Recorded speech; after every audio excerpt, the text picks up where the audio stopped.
What's going on, guys? Blazing here. Welcome back to the channel. Hope you're having a wonderful day, and thank you for joining me on another Raid Shadow Legends video. So, I want to talk to you guys about the Infinity Clan Boss team for Hydra, right? And what I learned going from this team last week to actually almost doubling my numbers to this week, right?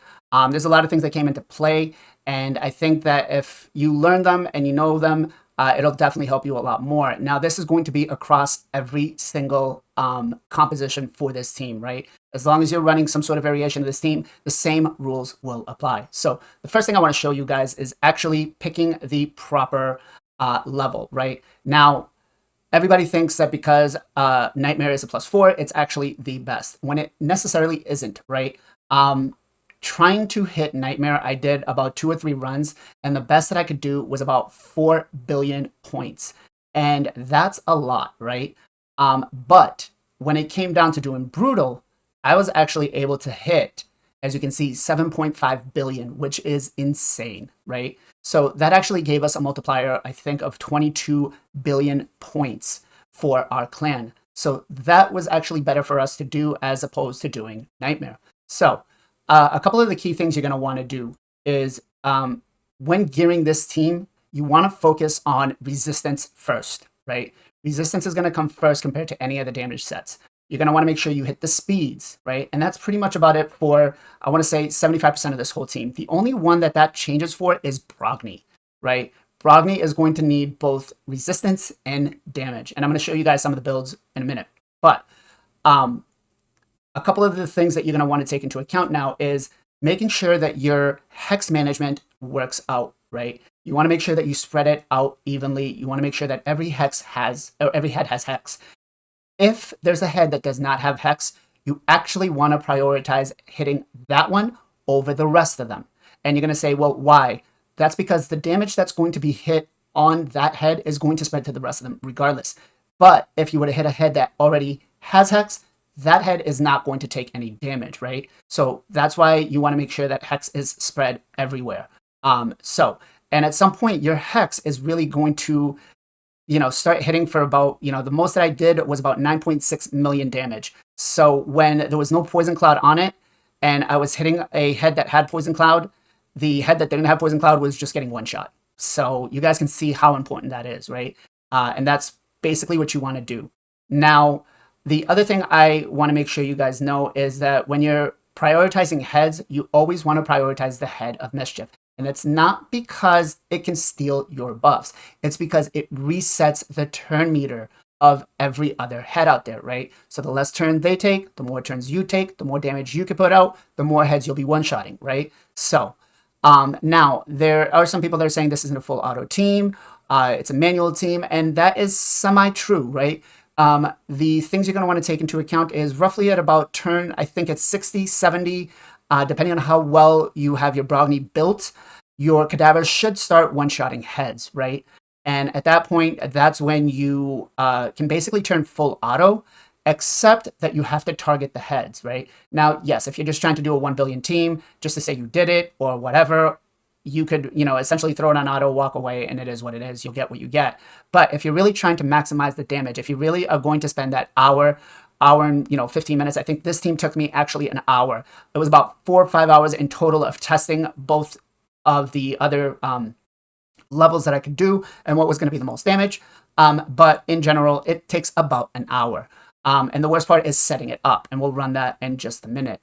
But you're going to want to prioritize the heads, right? As soon as the heads pop out, for some reason, the AI, now I complain that the AI doesn't prioritize heads that are, devouring, but now it's not prioritizing heads that are out because of the poison cloud. So you're going to want to make sure you click on those along with making sure that the heads do have hex. So for, fight-wise, that's pretty much about it. Now, I do want to go a couple of things for the AI setup. All right, so your first Yumiko, what you want to do is you want to make sure, again, this is going to be full auto after level 60, 70, but you're going to want to open up with either the A1 or the A2, right? At first, it doesn't really matter. They're going to get cleansed. It is what it is.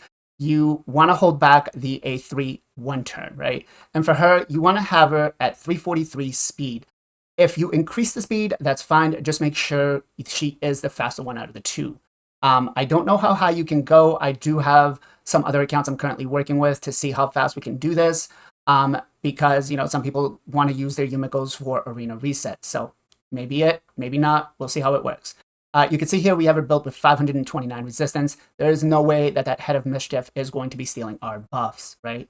Now, the slower Yumiko, same thing. You're going to want to open up with anything, either the A1 or the A2, and then make sure that she prioritizes the A3 later down the line. And for her, we have her built at 334 speed and at 475 resistance. Again, making sure that that Head of Mischief cannot steal our buffs. Brogni. Now, Brogni is going to be the one that needs the most. So we have him built in a full out damage, and he is actually the slowest on the comp. And that's because if the Head of Suffering, or whichever one fears us, I forget what it's called, comes in, everybody, let's say for some reason, attacks them because of the fears, then what you get is if Brogni comes in with the A2, he cleanses everything off, so you're perfectly fine, right? Now, with Brogni, what you're going to want to do is prioritize the A2, and then all you need to do is the A3 one time. That's it, right?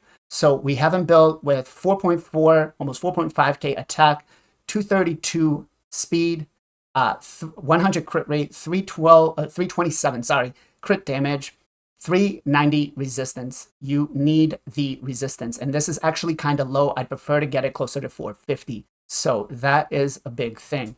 Now, with Lydia, you have her built in a curse set, right? Because you want to try to get the hex out as much as possible.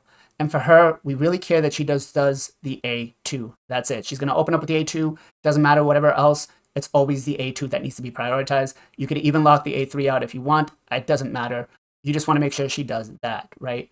And for her, we have her built in 3.6k attack with 264 speed, 74% crit rate. You don't really need the crit rate, to be honest, right? It does help if you want to build her this way. Honestly, if I was to go back, I'd probably build her a little more tanky, but it's not really needed. This will suffice if you try to use it for anywhere else in the game. 264 crit damage and 454 resistance, right? Making sure that we're hitting that resistance cap. And then 368 accuracy. You want her to land those debuffs, right? Back thing to Brogni, you could build him with 70%, but if he happens to lose the crit rate from Lanicus, you don't want to have that happen, right? As for Lanicus, we're basically prioritizing the A1. Now, when you open up with Lanicus, what you want to do is you want to try hitting the A3 first in hopes that she gets the A3 and then gets the extra turn into A1. That is the absolute best thing that can happen. Now, if that doesn't happen, it changes a couple of things with your Yumikos, because you do want to open up with the A3, right? If she doesn't do the extra turn, then you need to delay the Yumikos an extra turn after that for both of them. You need to delay it 2 turns, right? So you have her prioritize the A2. You build her again. She's not going to do a lot of damage. She did about 11 million damage both times. It's not a lot. It's not going to help, right? But what you want with her is you want 340 speed, right? You want her second fastest on the team. If one of your other Yumikos happens to be faster than that, it's fine. But you want her going in between the 2 Yumikos, because when one Yumiko goes, she's going to reset Lanicus's A2, then Lanicus is going to go, and then the next one's going to come in, reset the first Yumiko, and then Lanicus as well too, right? And then so that way it plays off. Some people say you should put refresh accessories on it. I found that down the line, there's a likelihood that it can fall out of sync, and then you don't have the reset, go, reset, go. You have reset, reset, go. So that can kind of mess you up, right? So I tried not to use refresh accessories. But with Lanicus, you build her at 70% crit rate. You want to throw some damage on her, that's fine. But again, remember, resistance is the key, right? So speed and resistance. As for Corpulent Cadaver, you don't need masteries. You don't need, you could book the A1. This is the only champion that you want to book the A1, right? And even at that, doesn't really matter. But you turn off the A2 and the A3, right? And you leave it be. You make sure that he's a little tanky, that he can take the first couple of hits. And then after that, you care about putting the resistance. You can see here, the Corpulent Cadaver had 514 resistance, and then I cared about the speed, right? That's it. We don't care about crit rate. We don't care about crit damage. The damage is going to scale off of his shield. So that said, hope that this helped you guys. Again, this is going to be the same through every variation you do. Resistance is going to be the key because of the Head of Mischief. At some point, it doesn't even matter anymore because you will be one-shotting the head, so they won't even have the chance. But in the beginning, it does. So you want to focus the most that you can on resistance and speeds. Brogni is the only one that's going to be kind of stat hungry to get both. So that's it, guys. Hope this helped. If it did, give me a thumbs up. If you have any questions, the Discord for the Sacred Pandas is going to be in the comments down below, or in the description down below. Feel free to jump in, ask me any questions you want. Again, you can turn this on full auto after about turn 60, 70 when you're, starting to one-shot the heads. And one last thing is, on Corpulent Cadaver, you do want a defined speed set, right? I don't know if I said that earlier. I'm just going to make sure I say it again. So if you want the damage that I did, try to replicate it as much as, as best as possible as your account can. Hopefully that this helped. If it did, again, leave a comment, like, subscribe to the channel if you guys already haven't. And as always, much love, much appreciation. Be safe, be well, be good to each other. I'll catch you guys in the next one.